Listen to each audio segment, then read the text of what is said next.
हमारी पृथ्वी जीवन से भरपूर एक खूबसूरत गोला, जिसकी शुरुआत भी ब्रह्मांड के हर चीज की तरह हुई थी। गैस और धूल के घूमते हुए बादल से जन्मी पृथ्वी की कहानी है ब्रह्मांडीय टकरावों की, भयंकर गर्मी की और धीरे धीरे जीवन के लिए अनुकूल परिस्थितियों के उभरने की। गठन की यह अविश्वसनीय यात्रा अराजकता से जटिलता पैदा करने की ब्रह्मांड की उल्लेखनीय क्षमता का प्रमाण है।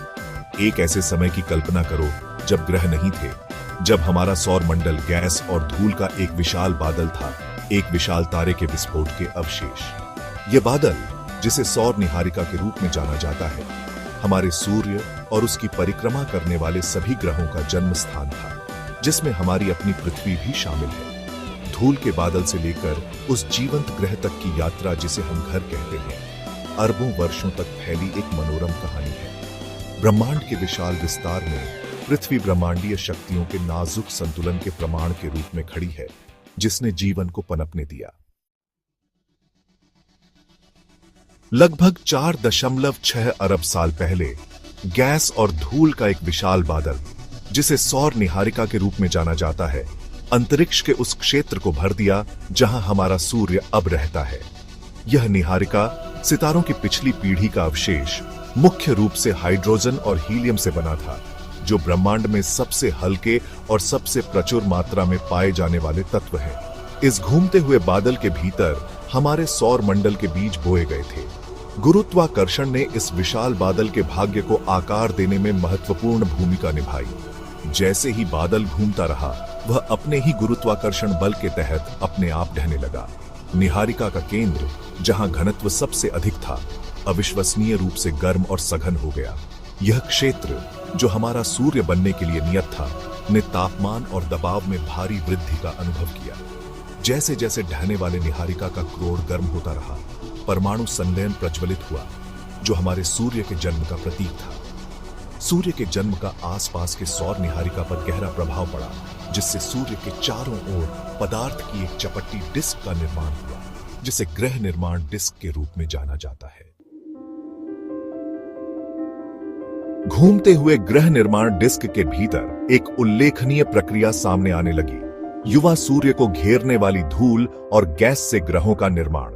यह प्रक्रिया, जिसे अभिवृद्धि के रूप में जाना जाता है, ब्रह्मांड को आकार देने के लिए गुरुत्वाकर्षण की शक्ति का प्रमाण है। ग्रह निर्माण डिस्क में ऐसे क्षेत्र थे जहां धूल के कणों का घनत्व दूसरों की तुलना में थोड़ा अधिक था। धूल के ये छोटे छोटे गुच्छे अपने पारस्परिक गुरुत्वाकर्षण आकर्षण द्वारा एक साथ खींचे गए ग्रहों के निर्माण के लिए बीज का काम करते थे। जैसे ही ये झुंड सूर्य की परिक्रमा करते थे, वे अधिक से अधिक धूल और गैस को समेटते गए, धीरे धीरे समय के साथ बड़े होते गए। लाखों वर्षों में इन टकरावों और विलयों ने धूल के कणों को बड़ी वस्तुओं में बदल दिया, जिन्हें ग्रहाणु कहा जाता है, जो ग्रहों के निर्माण खंड हैं।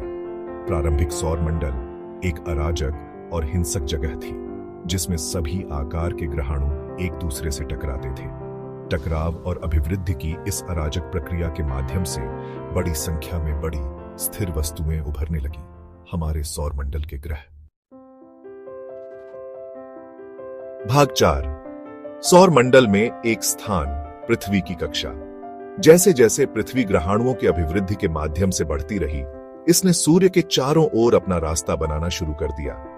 पृथ्वी की कक्षा, गुरुत्वाकर्षण और जड़ता के नाजुक संतुलन का प्रमाण, ने ग्रह के बाद के विकास और जीवन के उद्भव में महत्वपूर्ण भूमिका निभाई। पृथ्वी सूर्य से एकदम सही दूरी पर एक कक्षा में स्थापित हो गई, एक ऐसा क्षेत्र जिसे रहने योग्य क्षेत्र के रूप में जाना जाता है। रहने योग्य क्षेत्र एक तारे के चारों ओर वह जगह है जहां तापमान एक ग्रह की सतह पर तरल पानी के अस्तित्व के लिए बिल्कुल सही होता है। तरल पानी जीवन के लिए आवश्यक है, जैसा कि हम जानते हैं, और रहने योग्य क्षेत्र के भीतर पृथ्वी की स्थिति ने विशाल महासागरों के निर्माण की अनुमति दी, जिससे जीवन को उभरने का मंच तैयार हुआ। पृथ्वी की कक्षा पूरी तरह से गोलाकार नहीं, बल्कि थोड़ी अंडाकार है, जिसका अर्थ है कि सूर्य से इसकी दूरी पूरे वर्ष थोड़ी भिन्न होती है। दूरी में यह भिन्नता पृथ्वी के अक्ष के झुकाव के साथ हमारे ग्रह पर अनुभव होने वाले मौसमों को जन्म देती है। भाग 5। प्रारंभिक पृथ्वी, एक खतरनाक शुरुआत।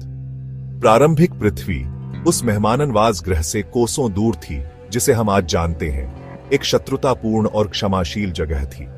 क्षुद्र ग्रहों और धूमकेतुओं द्वारा लगातार बमबारी, तीव्र ज्वालामुखी गतिविधि और एक जहरीले वातावरण ने युवा पृथ्वी की सतह को पिघली हुई चट्टान और जहरीली गैसों की कड़ाही बना दिया। सौर प्रणाली के गठन से बचे हुए क्षुद्र ग्रहों और धूमकेतुओं के लगातार प्रभावों से निकलने वाली ऊर्जा ने पृथ्वी की सतह को पिघली हुई अवस्था में रखा। ये प्रभाव, जिनमें से कुछ अविश्वसनीय रूप से शक्तिशाली थे, ने भारी मात्रा में गर्मी जारी की, जिससे सतह पर मौजूद किसी भी पानी का वाष्पीकरण हो गया। प्रारंभिक पृथ्वी पर ज्वालामुखी गतिविधि भी बड़े पैमाने पर थी, जो ग्रह के आंतरिक भाग से पिघली हुई चट्टान, राख और गैसों को उगलती थी। इन ज्वालामुखी विस्फोटों ने प्रारंभिक वातावरण और महासागरों को आकार देने में महत्वपूर्ण भूमिका निभाई। प्रारंभिक वातावरण गैसों का एक जहरीला मिश्रण था, जिसमें कार्बन डाइऑक्साइड, नाइट्रोजन, जल वाष्प और मीथेन शामिल थे, जिसमें मुक्त ऑक्सीजन की कमी थी। भाग 6, महासागरों और वायुमंडल का निर्माण। समय के साथ जैसे जैसे क्षुद्र ग्रहों और धूमकेतुओं की बमबारी कम हुई और ज्वालामुखी गतिविधि कम हुई, पृथ्वी ठंडी होने लगी। इस ठंडक ने पहले महासागरों का निर्माण करते हुए वातावरण में जल वाष्प के संघनन की अनुमति दी। पृथ्वी के इतिहास में महासागरों का निर्माण एक महत्वपूर्ण घटना थी, जिसने जीवन के उद्भव का मार्ग प्रशस्त किया। प्रारंभिक महासागर संभवतः अम्लीय और भंग खनिजों से भरपूर थे, जो प्रारंभिक पृथ्वी पर प्रचलित कठोर परिस्थितियों का प्रमाण थे। अपनी विचित्र प्रकृति के बावजूद इन प्रारंभिक महासागरों ने पहले जीवन रूपों के उभरने के लिए एक स्थिर वातावरण प्रदान किया। इस दौरान वातावरण में भी महत्वपूर्ण परिवर्तन हुए। ज्वालामुखी विस्फोटों द्वारा वातावरण में छोड़ी गई कार्बन डाइऑक्साइड नवगठित महासागरों में घुलने लगी। इस प्रक्रिया ने प्रकाश संश्लेषक जीवन के उद्भव के साथ वातावरण में कार्बन डाइऑक्साइड की मात्रा को धीरे धीरे कम कर दिया और ऑक्सीजन की मात्रा में वृद्धि की। भाग 7, निष्कर्ष। एक अनमोल और अनोखा घर। चट्टान की पिघली हुई गेंद के रूप में अपनी हिंसक शुरुआत से लेकर जीवन से भरपूर एक जीवंत ग्रह में इसके परिवर्तन तक, पृथ्वी की कहानी ब्रह्मांडीय शक्तियों की शक्ति और जीवन को संभव बनाने वाले नाजुक संतुलन का प्रमाण है। हमारे ग्रह का निर्माण, रहने योग्य क्षेत्र में इसकी स्थिति और जीवन का उद्भव ब्रह्मांड की भव्य टेपेस्ट्री में सभी उल्लेखनीय घटनाएं हैं। पृथ्वी ब्रह्मांड के विशाल विस्तार में जीवन के प्रकाश स्तंभ के रूप में खड़ी है, जो भूवैज्ञानिक, रासायनिक और जैविक प्रक्रियाओं की नाजुक परस्पर क्रिया का प्रमाण है।